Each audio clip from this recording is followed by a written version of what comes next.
Hello, this is Bella and Cat, two cats, not three, and we're here to talk about the Libra full moon, which is tomorrow night. So instead of just doing it, writing it out, I'm going to do this video. One of the things about the a full moon anytime is always about stretching ourselves, okay? Trying to contain two opposites. Carl Jung always said, if we can bear the tension of opposites, a whole new way will come through us, okay? The third, the transcendent function. And so at every full moon, we have that tension. And they're two different energies, okay? And they're not opposite each other. When we think of opposite, when we think of completely different, what they are complementary. And so, especially with the Aries Libra or the Libra Aries full moon, we see that complementary place with the self, Aries, and other Libra. How do we unite self and other? So this full moon is going to be hard on us all because usually this is a full moon where we want to go out and be with other people. Okay. And now we can't for however long. So with this Aries Libra full moon, maybe it's time to get in touch with parts of yourself that you don't know about. Okay. It's all about balance. Libra is the only sign in the zodiac that is imaged as an inanimate object, a scale. And so it's all about how do we maintain balance. Sometimes we think of Ma'at in ancient Egypt, the goddess of justice, holding the scales. But that's from when we're dead. That's, we go down in the underworld and we're judged on that with a feather. Is our soul heavier than a feather? And but that comes after we're dead. Now, in some ways, patriarchy is putting us through such a transformation that we are going through a death and rebirth. So we could say, is your heart as light as a feather? That would be important. The other thing with Libra is that it's really about social justice. And if we look around, we can see so many places where things aren't just anymore. And even though we're home, we need to be paying attention, because one of the things I'm noticing on the news is that we're behind the all the reports about the virus. We're seeing how the government is slowly but surely taking away a lot of our rights. In many states, you can't protest anymore about things like the Keystone Pipeline. So social justice comes into it too. And if we can't go out and demonstrate, at least pay attention and maybe call your senator or your congresspeople, and don't let people off the hook. Now I'm going to call up this chart, and because it's not, we're not doing Zoom, I can't show it to you. But the interesting thing about this astrology chart is that it squares, okay, it squares or challenges. It's being challenged by that big energy in Capricorn, the one where Saturn and Pluto came together on January 12th, the one where Mars and Pluto came together, I think it was around the 30th of March. The same amount of energy, the same degrees once again, where the other day just Jupiter and Pluto came together. And so this full moon is saying, if you want to understand the third way, you have to take into consideration that the old world is dead and we're starting new cycles. What happened is a whole bunch of cycles ended. But of course, when they end, they begin again. And so it's not the end. It's just the end of one cycle and now the beginning of another. So we're in a new cycle. We're in new ways of relating over the internet. Mars is the ruler of Aries, the Aries sun, and Mars is in Aquarius. So we're passing out ideas on the internet. We're working on the internet more. Aquarius is very much about the internet. The other thing, though, is that Mars and Saturn came together in Aquarius. And when Mars and Saturn come together, usually Saturn puts the kibosh on Mars. And so one of the ways you could talk about it is that with Saturn and Aquarius, we are being restricted, okay, about our social possibilities. Aquarius, It's how we connect. So because we're being a bit limited, we need to look and find new ways. So of course, for me, it's go inside and find your soul. Okay, go inside and communicate with your spirit guides, and that's how you um, get balanced, because we're such an outer culture. Our culture is so materialistic, and it's so much about what you see is what you get.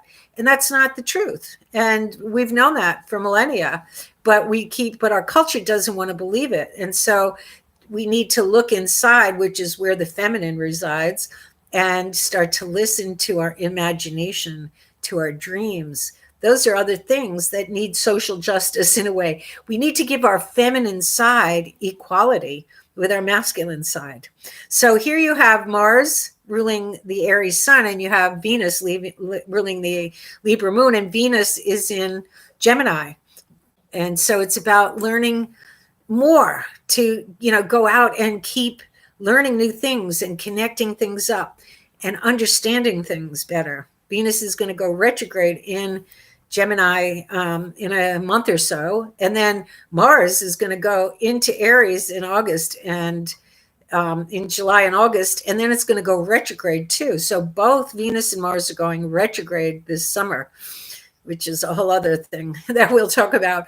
But so the important thing to know is that this full moon needs to include, this sense of self and other needs to include this whole new understanding of what our place is in society, what our dharma is. It's time to grow up. Okay, we have to grow up in terms of our relationships. And so you can always, you need to handle your relationship if you are in one. Okay, but in a general sense, it's time to balance who we are with who everybody else is. And until we can balance within ourselves, we'll never do that with anybody outside. So the other thing that's going on around this full moon is that Mars is going to come up in square, or it already has a little bit before the full moon, Uranus. Mars and Uranus can cause accidents, it's intense energy. It's sudden shifts and changes. I think I did get into a car accident with a Uranus-Mars square, and my first ever, my only one ever. And it was quite a surprise. The other thing is that Uranus does rule Aquarius. And so this is a bit more comfortable. And so the other side of it is Uranus is opening up Taurus and tilling the earth, awakening the earth and our bodies to new ideas and new information. And so Mars is here, saying, okay, what are the ideals that I have? It's a waning square. It's like a last quarter moon. And so Mars is coming up against Uranus and saying, what ideas and ideals do I have that I need to manifest, that the earth is ripe for, and that I'm ripe for? The other thing is that Mars and Venus have just come through a nice relationship, a trine, and so they're going to work together. So the sun and the moon, this full moon, is going to work together to make things happen. So keep connecting with your people in whichever way you can. But now it's time, after we've been alone for the last 3 weeks or so, now it's time to turn within and get to know yourself. Balance the inner and the outer, balance the masculine and the feminine within you. And that means the left and the right brain. So Neptune and Mercury are still in Pisces. They came together a few days ago. Keep dreaming. And one of the things that's happening is that the moon is just pretty much going into Libra right now as we're talking. And so it's going to square, challenge. The nodes are almost at the end on May 5th. They're going to change from Cancer and Capricorn into Gemini and Sagittarius. And so right now we're at the end of a year and a half of the Capricorn Sagittarius nodes. And what that means is we're at the end of, are we going to stop listening to the rules of society and start listening to our soul's song, if you will? Our soul needs us to pay attention. And we need to stop paying attention to the shoulds and oughts that we've been taught. And so with this full moon, it's not the full moon, excuse me, with this moon going in today, Monday, to Libra, where you have to pick up that energy. It's self-care. I always figure that if I remember once I was at some kind of a workshop with Olympia Dukakis, the actress, and they were teaching in Nana. But anyway, we had to give each other massages, and she said, "You're really good. Are you a massager?" And I went, "No, but I just do what I would like someone else to do for me." And so that's a really good Libra energy. Okay. Do unto others as you would have them do unto you. I think that's a very old saying in all of our religions. I'm sure that comes up. And, but do to yourself. Okay. You need to love yourself, because Jesus always also said, love your neighbor as yourself. If you don't love yourself, you can't love your neighbor.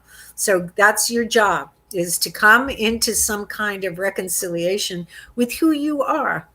Okay. And then out of that goodness, out of that good place, come into balance with who other people are.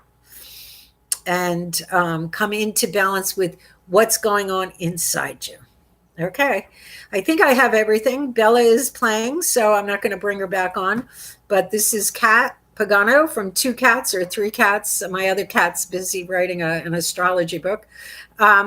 Three Cats Astrology, saying goodbye and happy full moon. Go out and see the full moon rising. It's going to be a super moon, so it's the biggest moon, I think, of the year. It's going to be pink, I think, too, if you get it in the right phase. But go in and have a moon bath, okay, and see what happens. And sweet dreams.